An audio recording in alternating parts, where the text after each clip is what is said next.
যখন চাঁদ ঝিকে মিকে তারায় মাধবের রাত, আসেনি তো বুঝি আর জীবনে আমার।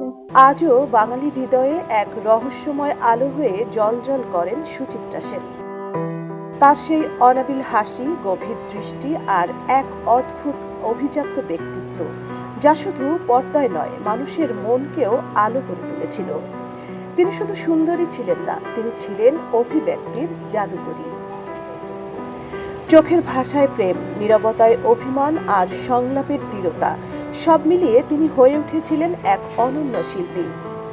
1931 সালের 6 এপ্রিল পাবনায় জন্ম নেয়া এক অসাধারণ মেয়ে রমা দাশগুপ্ত কিভাবে হয়ে উঠলেন বাংলা চরিত্রের সর্বকালের মহানায়িকা, সেটাই যেন এক সিনেমার গল্প। বলিউডে তার প্রথম ছবি দেবদাস, আর প্রথম ছবিতেই পার্বতী চরিত্রে এমন অভিনয় যা আজও তুলনাহীন। তার অভিনয়ে ছিল গভীরতা, ছিল সংযম, যা তাকে অন্য সবার থেকে আলাদা করেছে। 1963 সালে সাত পাকে বাঁধা ছবির জন্য মস্কো চলচ্চিত্র উৎসবে সেরা অভিনেত্রীর পুরস্কার। এই অর্জন তাকে আন্তর্জাতিক অঙ্গনেও পৌঁছে দেয়। আর যদি বলি তার জুটির কথা, উত্তম কুমার এবং সুচিত্রা সেন, এই নাম দুটি যেন একে অপরের পরিপূরক। 74.5 থেকে শুরু করে একের পর এক হিট, তাদের রসায়ন আজও দর্শকের হৃদয়ে গেঁথে আছে। তবে শুধু সাফল্য নয়, ছিল রহস্য।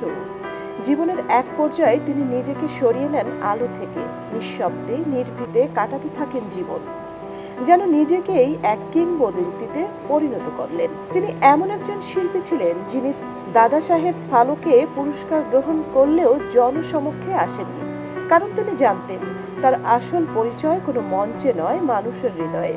আজ তার জন্মদিন। আমরা শুধু একজন অভিনেত্রীকে স্মরণ করছি না, আমরা স্মরণ করছি এক যুগকে, এক অনুভূতিকে, একটি নামকে, সুচিত্রা সেন, যে নাম চিরস্মরণীয় হয়ে আছে কোটি কোটি ভক্তের হৃদয়ে। সাজিদা যুদ্ধি, সারা বাংলায়।